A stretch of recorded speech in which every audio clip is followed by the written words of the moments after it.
If you've been a fan of the channel, you do know that I love to do port comparisons and comparing them to their PC counterparts. But there was one outlier that I never really liked that I did.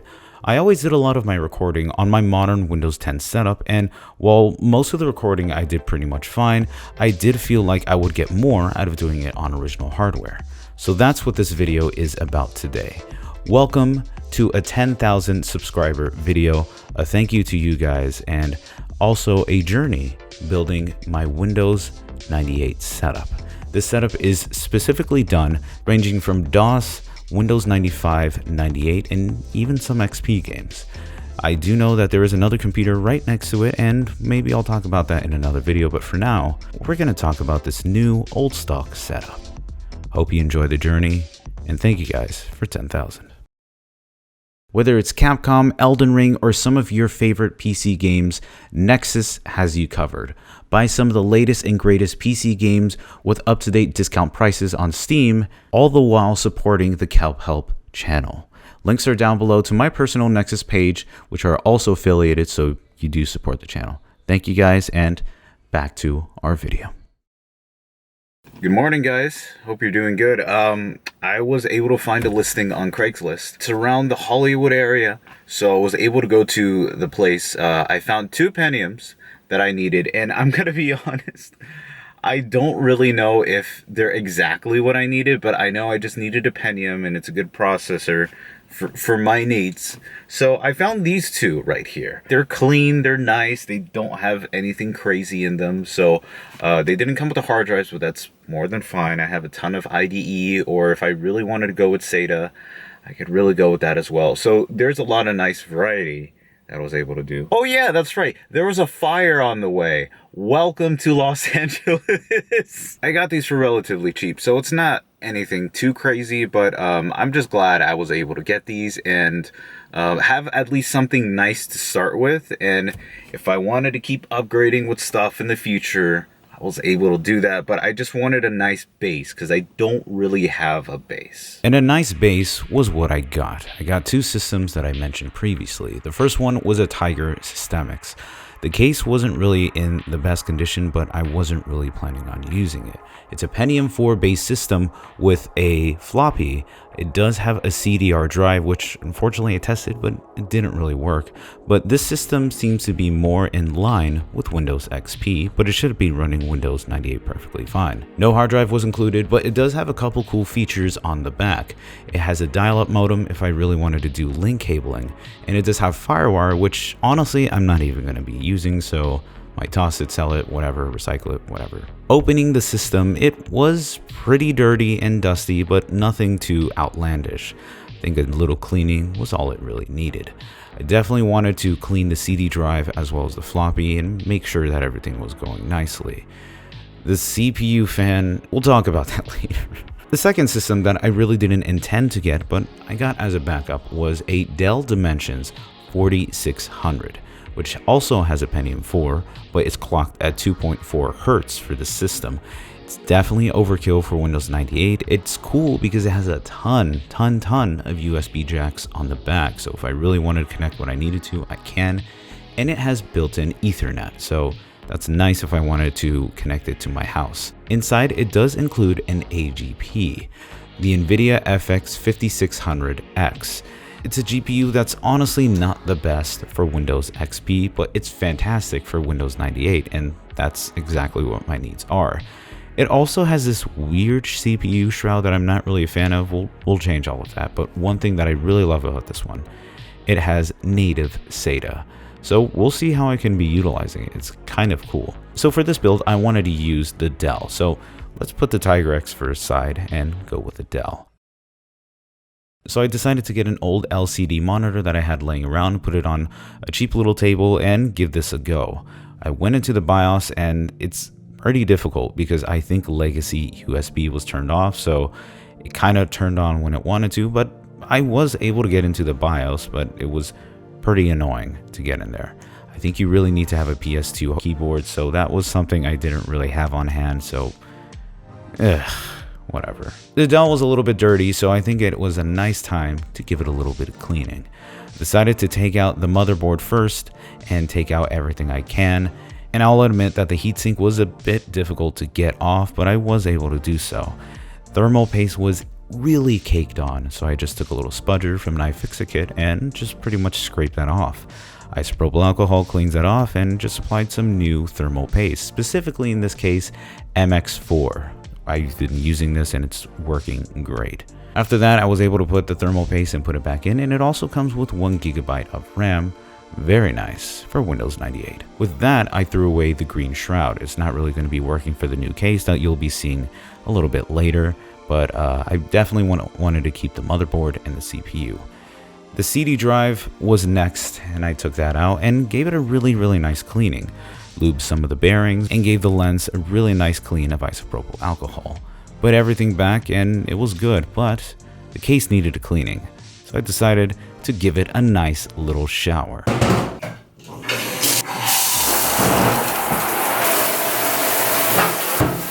Oh crap, I scratched it. Don't do what I did because I scratched the porcelain.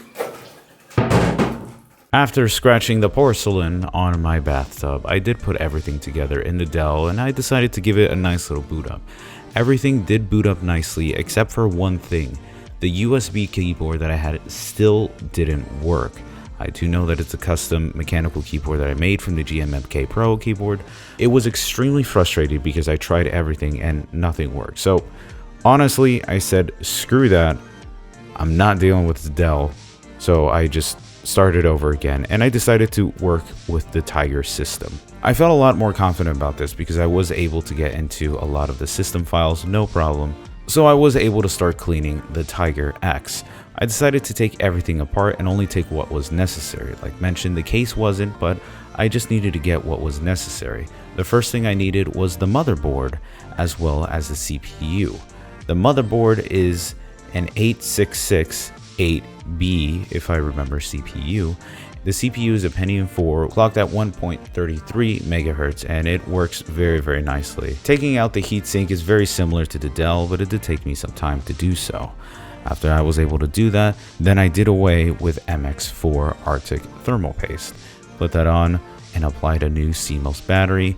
Finally, I decided to give this motherboard a very nice dusting and cleaning. It was pretty light that it really needed since there wasn't any broken caps or traces or anything like that. It was pretty much working beautifully. Overall, I was happy with the motherboard, CPU, floppy, and that was about it. After all was said and done, I put everything back into the Tiger case and started to install Windows 98.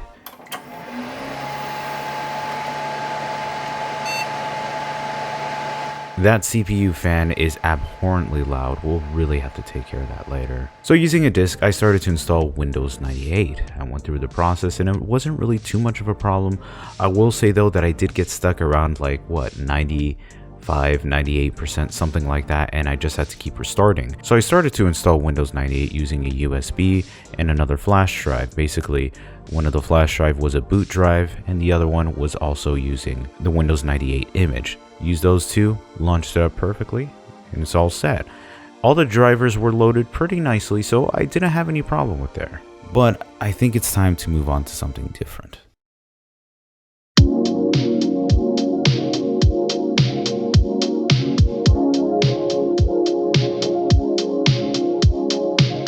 You guys saw that I had a little cheap desk testing everything out, but I wanted to upgrade this obviously a little bit. In the corner of the room, I decided to make a 37-inch table. This table was going to be housing my retro PC setup to basically be put on the table. I honestly don't like having a tower on the system, so that's why I'm going to go with a form factor that's more to what I would consider an older retro PC to be. So I decided to kind of sit down, get everything together for the table, and watch some LGR. He was a good inspiration, by the way. Greetings and welcome to LGR Oddware, where we're taking a look at hardware and software that is odd, forgotten, and obsolete. From there, I decided to put the table on the corner of the room, and what's nice too is that it has a little flap that allows me to put whatever things I needed to, some games, some little things here and there. There's not going to be too much craziness here or what I'm going to store, but just immediate things.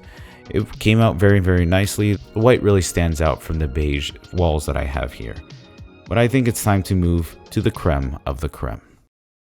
The title of the video says that I'm going to be using new old stock parts, and this is going to be the first of them. Locally picked up on OfferUp. I was able to get this brand new Hyundai V770 sealed in the box. From what I understood, the seller has had this since the 90s, which was given to him by his job. He then mentioned that since then he's never opened it and always kept it in storage. So the box was never really in the best condition. It does have some water damage. The box is pretty dinged up, but obviously the most important thing about this is the CRT. The CRT goes up to 1280 by 1024, which is a perfect resolution if you really wanted to run Windows XP, but I'm mostly going to be running 800 by 600. That's the most comfortable I'm at.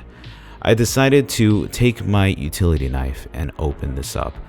The first thing I see is a spider that was dead. I guess I shouldn't be surprised considering this was in a garage for about 20 or plus years, so thank God it's dead. The box inside was dirty.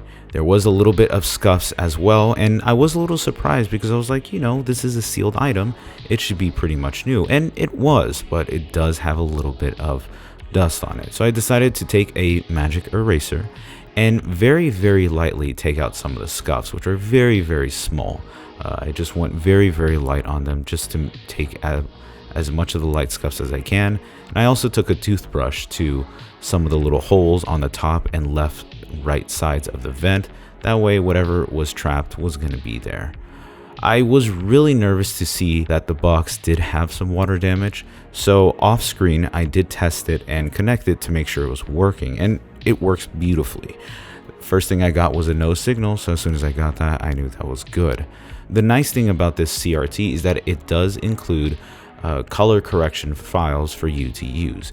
If you do have this monitor, I have a link down below to an Internet Archive link that I made. So if you wanted to get some of the files for this, I've already dumped it for you. So that's free to use for anyone who has this monitor. So have at it. But the next thing is even cooler.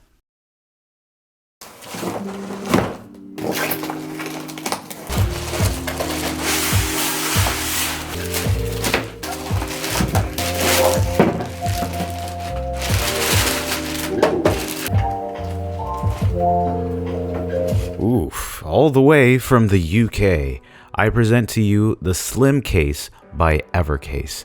Evercase is actually a company based in the UK. They make these old styled new cases, but they're pretty much new stock. I was surprised to find a company that does this in 2022, but I decided to order it, and the quality it's superb.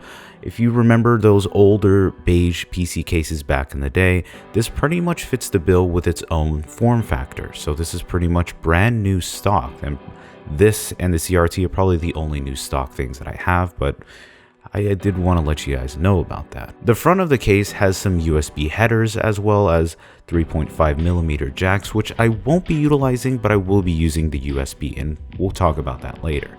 The back also has its own I/O shield, but unfortunately won't fit with the Tiger case, but it's very easy to salvage it from the previous case, put it back on, and we're set. I did order this with a 300 watt PSU, which is a slimmer style. I think it's an MATX, please correct me if I'm wrong, but it's a very slim styled PSU, so it fits perfectly in the case and it's already installed in there. This case is usually meant to accommodate a micro ATX board, and since the Tiger board that I have is a micro ATX, hey, it's perfect. So now that everything is clean and we got everything set up, we're going to start installing everything in. The first is going to be the motherboard. I actually took out the CPU fan temporarily, but everything kind of went in, mounted nice and properly with no problem. Next, we're going to go into the floppy. This has been completely cleaned with, like I said, with all the bearings, and the lens have been completely cleaned and lubed. So I put that in the front header, which is nice because there's also a front portion that allows you to put in your floppy drive, which is pretty cool. Next to it was a CD drive where you can easily mount whatever drive that you would like. So I just put the DVD drive from the Dell Dimensions, which worked beautifully, put it right there. This has been cleaned, lubed, and everything, so it's working beautifully. Evercase did forget to send a CD mount, but one should be coming in soon, so we're going to address that later. On the front portion of the header, there's also a slot for a hard drive. I won't be using an IDE, but rather an SSD, more specifically a 120GB Kingston, which is perfect for my needs. Windows 98 uses a max of I think 130, so this is pretty much as perfect as it gets. All you have to use is just Fdisk and it completely reinstalls it. Windows 98 runs perfectly on this and I've had no problem. There is quite a bit of space, so I put some double-sided sticky tape on it, and I also use a StarTech IDE to SATA adapter that works flawlessly when I just attach that. Next, we have some ribbon cables. I had these in storage actually from my dad's storage and was able to get these brand new old stock ribbon cables, attach them from the CD drive to the motherboard as well as the floppy to the motherboard. I didn't have one floppy ribbon cable, so I had to order another one and attach that to the SATA, and worked great. The Pentium 4 gets extremely hot, and that's where the 60mm NOCTUA fan will come in. NOCTUA has always been known for having some of the quietest fans in the industry, and I got a brand new one right here. The thing about this though is that Windows 98 does run fans at a full RPM without being able to manage them, so it will be a lot more audible than it's supposed to than on a modern rig, but for my needs it does work fine. And we start with the first of many problems, the PCI cards. I didn't look into this, but the FX5200 is a regular profile card, and this is a low profile case, meaning it's not gonna fit without having it open. Well, here's the second one. I ordered an AUDIGY 2ZS. From what I've been hearing, it's one of the best sound cards for Windows XP when it comes into DOS drivers as well. Since most of the other sound cards are extremely expensive, at least for my needs, this was relatively cheap and pretty easy to get. So here you go, here's my AUDIGY, and of course gave it a little cleaning, it's good. The problem is two things. One, I installed it into the PCI slot, and here we go, we have this little thingy that's flapping in the case. Wonderful. The second one was the actual installation itself. Finding the drivers isn't a hard thing to do. Installing them is, because you need to make sure that it's installed properly as well as having DOS drivers. If it's not done well, you're going to be having problems. So I gave Doom a quick test just to make sure it was working great, and it's not.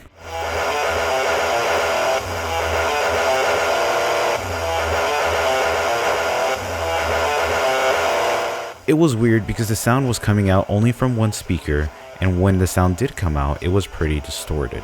I couldn't figure it out for the life of me, so I got angry and reinstalled Windows 98 again. I was like, you know what, maybe it's something with the installation files, so reformatting it is going to be the best bet I got. I got frustrated, so let's move on to something else.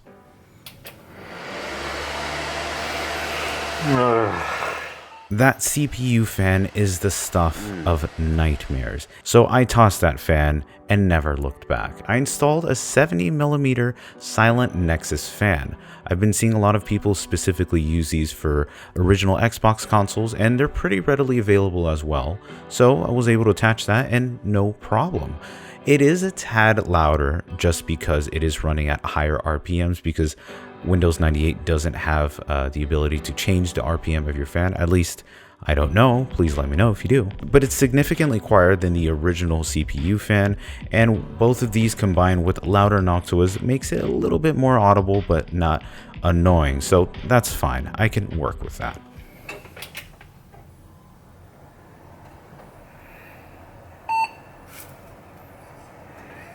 When you saw the case, you did see that there were two USBs that were not installed. That was a problem that I had, but that was going to be easily fixed. The Tiger X system does include a couple of USB headers, FireWire, and 3.5. So salvaging it from the other Tiger X case, I was able to pry off the FireWire, 3.5, and the microphone jack. I won't be using these at all. And I know it looks horrible that I'm crimping all of these cables and chopping them off, but I only need what I need. so I kept the USB cables intact. So the point of this is to try to drill 2 holes into the header portion to fit into the other 2 holes in the 3.5mm. Basically, I'm going to be mounting this using a couple screws, and I'll show you how I did that. Taking this all the way outside, I decided to take a drill that I had and just drill through. I didn't have a vise and I was too lazy to use one, so I just used my bare hands with a drill. Do not do this at all. Do not be an idiot like me. I was just too lazy, so if I probably drilled through my hand, that's my fault. The screws did go through pretty nicely though, so I was able to mount that very nicely. Put that in through the header and it looks great. The best part is when I put the header on, I can easily load anything USB wise, whether it's controllers, drives, and everything, so that's perfectly. Moving back to the sound card, I tried to install everything again and it didn't work. So I got angry again and installed Windows 98 for the 3rd time. What did I get myself into? Okay, but I did find some solutions. Some pretty good solutions for my PCI cards. Let's start with the graphics card. So the graphics card, there is no way around it. I can't use the regular profile card, but I did find on eBay that I can get FX 5200 low profile cards. I was able to get this one for pretty cheap actually. This one only has VGA output, but that's all I need. So I took the card and I took it apart, applied new thermal paste, and it works great. I just did a basic boot up to make sure that the card works, and I've had no problem with that. The AUDIGY sound card is the one I need to work around with, and this one was the major pain in the ass. I was looking on how to fit this in and just kind of dawned to me, I wonder if there are any riser cards for PCI slots. And I was able to find one on Amazon. It was a pretty cheap and readily available riser cable. All you have to do is attach this to the riser header on your motherboard and then attach this to the sound card. It looks a little funky here because it's going to be placed directly on top of the NOCTUA fan, and it's going to be balanced a little bit by some cable pressure. So it sounds weird, but it does work. So there are a couple ways I've got around a couple of issues. Some of the 3.5mm jacks don't fit at all. If I put them in there, it's extremely tight fit. So what I did, I took a detachable right angle cable, put it in the sound card to kind of fetch outside, and whatever I want to connect works beautiful. I could put SPDIF later, but at this moment, this is what works for me. There is also a top plate that goes on top of the case to kind of mount everything together and give it a little support when you put a CRT on. The metal, though, is actually touching the sound card. So to alleviate that, I did put some electrical tape on the bottom. That way, whatever pieces of the metal is going to be touching the sound card, it's going to alleviate using the electrical tape. So there's going to be no shortages at all. I just want to make sure of that. And we're on our way home. The CD drive was the biggest eyesore that I've had because Evercase forgot to send me bezel, but hey, look at that. It came just in time. So there are some differences between this bezel and the other one I have. While it does have the same button mechanism for me to actually push it out, it doesn't have an LED activity light. So let's make our own. The first goal was to make a pilot hole in the bezel and to make sure that it matches the exact same placement of the LED light. So that's what I did. I made a little pilot hole with a knife. Please don't do that. And then I used a round filing toolkit to kind of file a hole in there. I made sure that there were no shrapnel or any pieces of plastic that came off and made sure it was completely clean, because the next step will be very important. So I have the hole, but I don't have a light diffuser. And one of the best light diffusers to use is actually hot glue. So what I did, I took some washi tape, this Super Mario 2 washi tape, applied it on top of the bezel, and I fed some hot glue through it. That way it stops right at the tape, but it still forms a perfect seam line. So when I take the tape off, it looks great.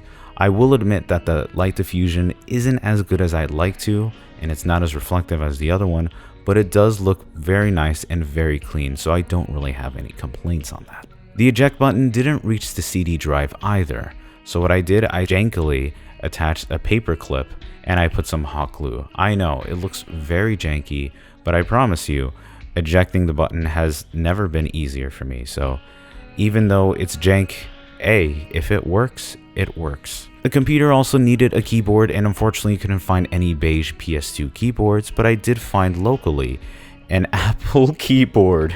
It is so sacrilegious to put this, but I gave it a big cleaning inside and out. I took a small magic eraser, cleaned everything, and put it back in, and it does look really nice.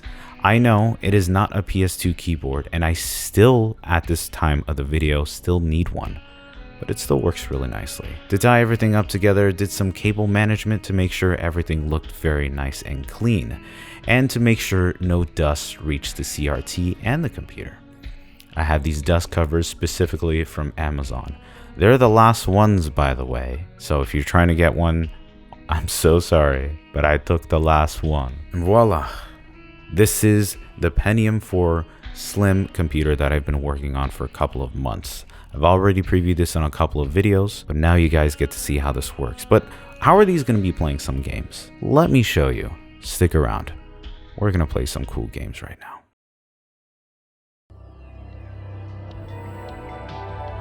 Welcome to the world of Windows 98. And this is the retro PC I've been building for so long, and it's just so nice to really finally get this underway and showcase what this thing can do, because this is supposed to be a multi-platform system that can run 3 to 4 generations of games natively, and that's exactly what I need, more so for the channel. So, to demonstrate how these games work in the real world, I have 2 games from each system: MS-DOS, Windows 95, 98, and XP. Keep in mind the XP is kind of, if it can run it, that's kind of cool, just because I can run XP games very nicely on my modern PC, no problem, but this PC is mostly for MS-DOS, 95, and 98. So let's start with our MS-DOS games, going with 2 titles. Here is TIE Fighter, a fantastic Star Wars game that I've never played. I also do have a boot disk that'll let me run TIE Fighter and its settings. Then we have the Ultimate Doom. So, you know what? Let's start with Doom first. I want to see how this is running, and there's a couple cool things I do want to talk about, specifically with how my version of Doom works. Classic DOS prompt. So today, let's bring up cd/DOS/Doom SE. And I spelled DOS wrong. The Ultimate Doom. So the cool thing about this is that it's actually using Roland sound font. That's basically one of the best MIDI sound fonts that you can use. And one thing I love about this sound card is that it actually allows you to use sound fonts. And I have the Roland one, and it sounds great. And it looks great too. Unfortunately, I'm so sorry for the flickering. I can't match my shutter speed with the frame rate, so there's not much I could do, honestly. At least for Doom. I wish I could, but I can't. I'm just gonna like blaze through it. But it runs great, like no hitches, no problems, runs easily on DOS. Honestly, it's like Time always says, Doom really does run on everything. That's what I love about this. But I do want to play a little bit of a space shooter. Let's go into TIE Fighter right here. We're going to do the collector's CD-ROM version. Now, here's the interesting thing about this. This game actually uses a boot floppy, but every time I run the boot floppy and I run this game, it just doesn't want to work unless I reboot the entire system. And I'm going to show you what I mean. So this is what we'll do. Let's go into our DOS prompt today. And I'm going to load up the A drive, which is our floppy. What's in my A drive? There you go. So I put auto exec, and then it says, I don't want you, go away. Now it's trying to ask me where TIE Fighter is. So that's going to be C DOS/TIE CD. And then all I have to do is just put TIE. This is the problem I always get. And it's not until I reboot the system. So it says Stack Overflow LucasArts boot disk. It's annoying as hell. So what I have to do this and mitigate it, I have to restart the whole system, then boot from the floppy. It's annoying. All right, so I rebooted the computer, went back into the A drive, loaded up C DOS TIE CD. All I need to do is TIE, and then it wants to reboot. It makes no sense why this works. See, now I got Stack Overflow. I don't get it. This always happens. If you know what's wrong with this, let me know. But look, this is the nature of DOS games. They don't run perfectly. But I should have another DOS game that it's not crazy. Let's see. What do I want to run? I know everyone runs this, but you know what? It's a great goddamn game. Let's go into Duke 3D. It just runs fantastic. Ooh. Listen to that bassy drum. You know what's the best part too? Like, this is running the MIDI sound font, and it runs beautiful.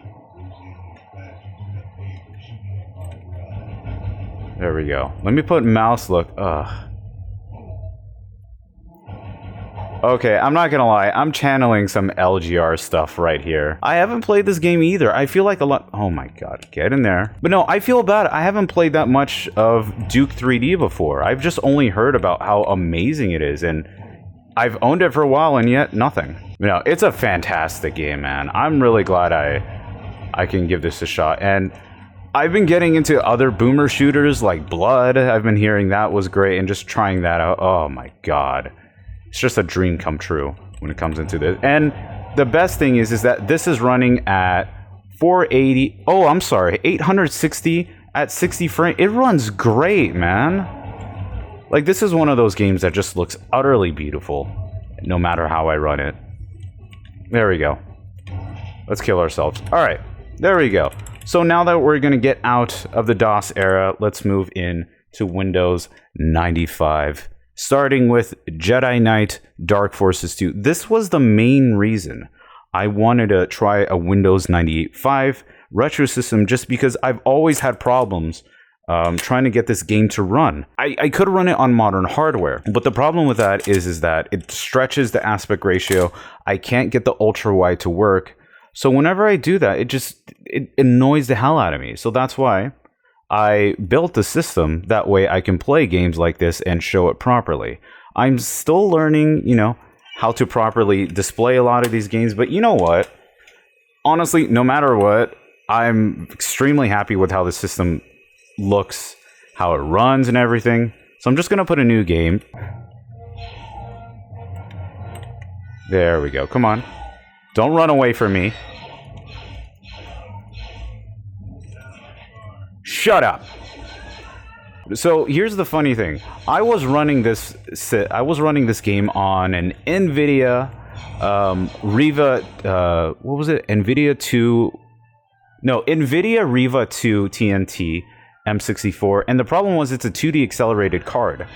The funny thing about it is that I can't get it to run this game properly in 2D mode, but the FX 5200, man, it runs this game beautifully. Just look at this game. It's still running at 800 by 600. It's 60 hertz. It runs great. It looks good. And man, this is just one game I'm really happy to play with. I can't really wait to get into the lightsaber rounds, because that's where this game is truly going to shine, is just when I see a lot of the lightsaber combat and stuff like that. It's exciting, man, to be able to play this game. Come deliver my death, young elevator. There we go. Almost there.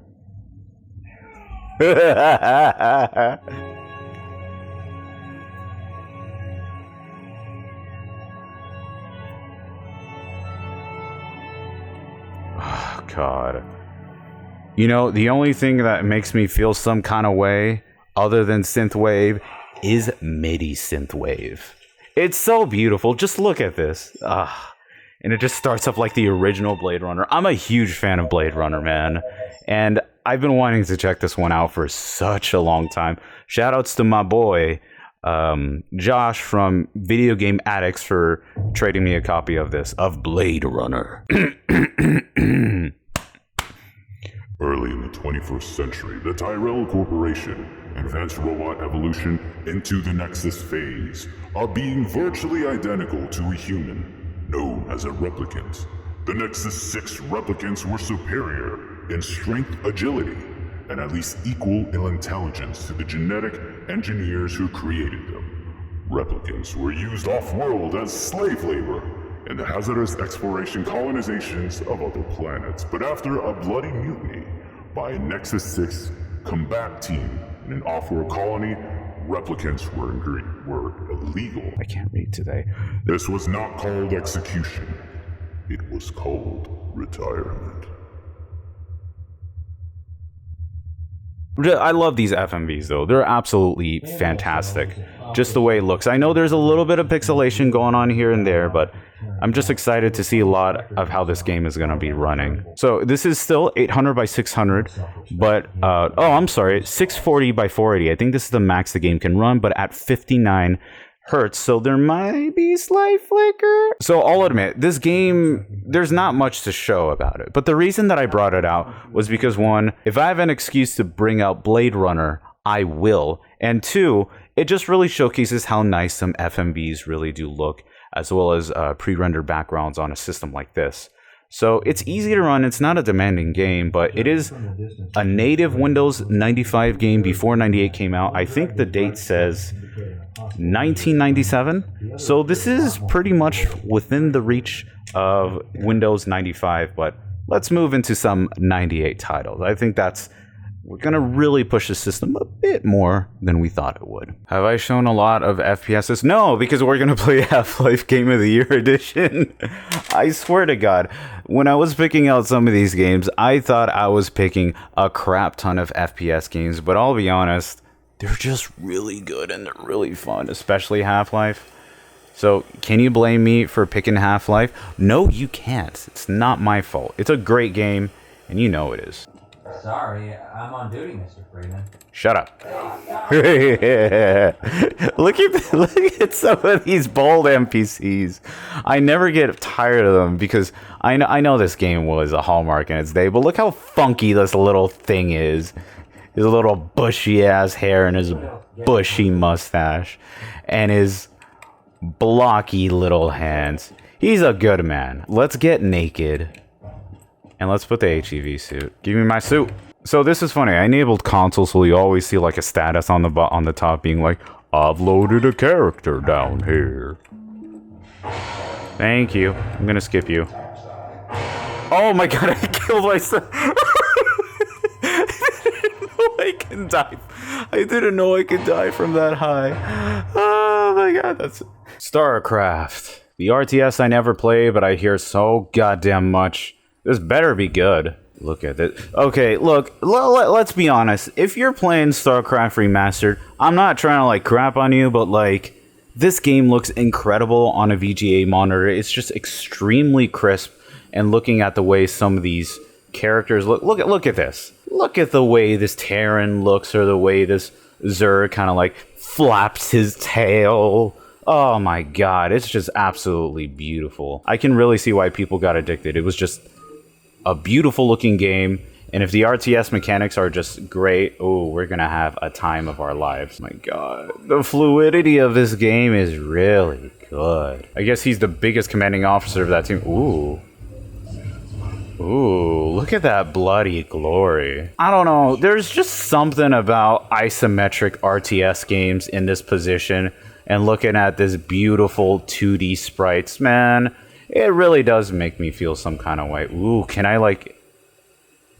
make a supply depot for me or troops? Oh, so you get the minerals. Those are your resources, which are up here.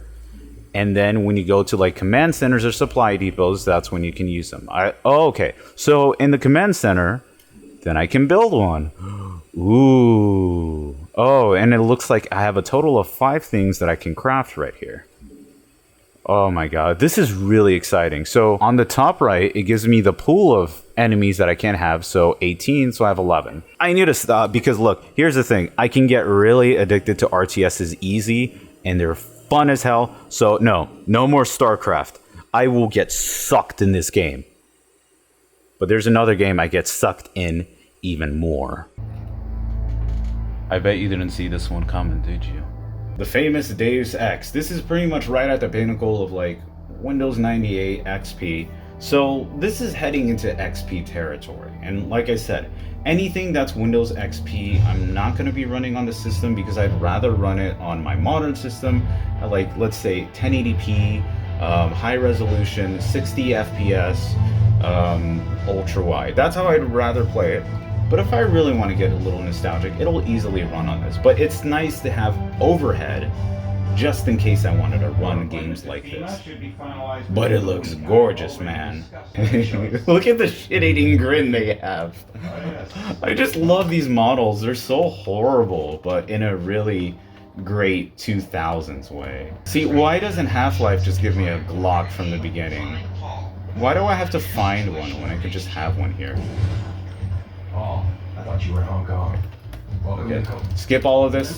The only thing that matters is the get gun. Some heavy armor. The get gun, great. Oh, you're what about me? Okay. Look at this massive piece of machinery.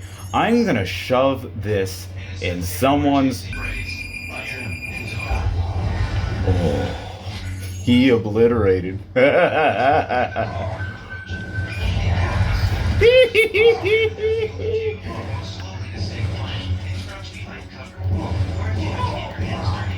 Go away. This guy's not dead yet. He needs to be more dead. Oh, you're lucky.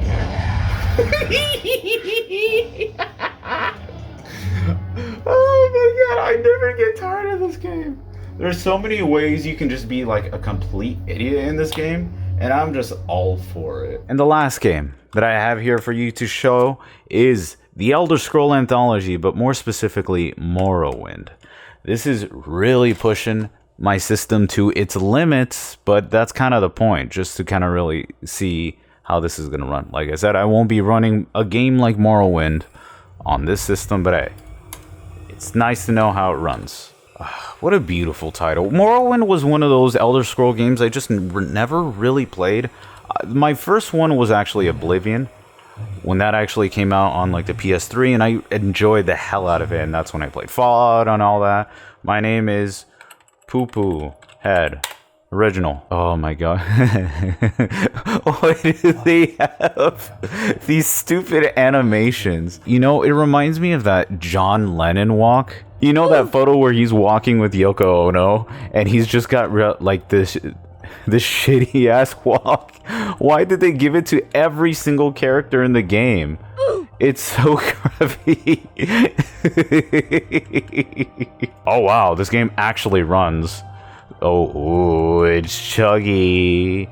So funny thing is, when I first launched this, you know, playing outside on my own time, none of this was loaded. Holy crap, like this game takes a lot of power to run. But honestly, just looking at it on like a VGA monitor, it's stop that shit hitting that walk. Oh, this game chugs. Holy crap, just looking at that. The system is pretty incredible thinking about it. Like, this is a 2002, 2003, you know, kind of dated system, but it's playing a 2004 high-end game pretty nicely.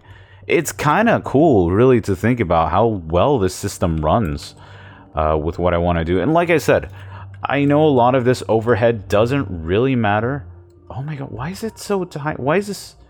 Oh, okay, there we go. At least I can see now. This is a lot more unnecessary overhead than the system needs, but I like to have that just in case. You know, I want these to run nice and decently. Oh my god, look at that. The water looks phenomenal, though. Oh my god. Let's drown ourselves. One last thing, I think, before I finish off this video. I want to see... Let's see, some of the video options. So, what am I running this at? It's at... Wow, it's at 480. It's not even at 860. Jeez, so this game is, like, really pushing my system to its knees. Because usually, like, 800 by 600 is what I would do it at for this system, but like, wow, this is just at 480, like the horsepower of an Xbox, I'd say.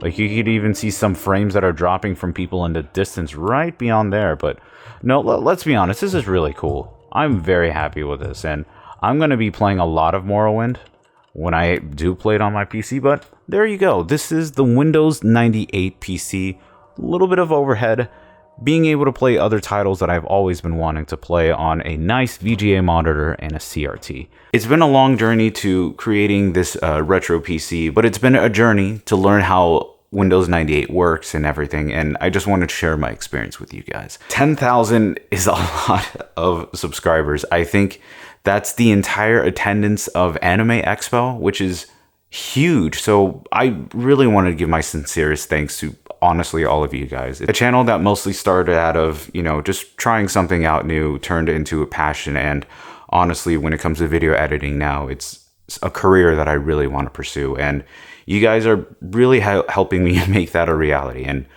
I really appreciate that. So I hope you guys know that I do read every comment. I do read everything, whether you're liking or watching or whatever you're doing, supporting. I don't care what you're doing. The fact that you're even here listening to this, it really means a lot to me, from a guy who's still trying to find his way in life. I really do appreciate it. Thank you guys so much for watching. I'll see you on another video, and here's hoping that 50K or 100K or whatever comes in the future will come. Thank you guys.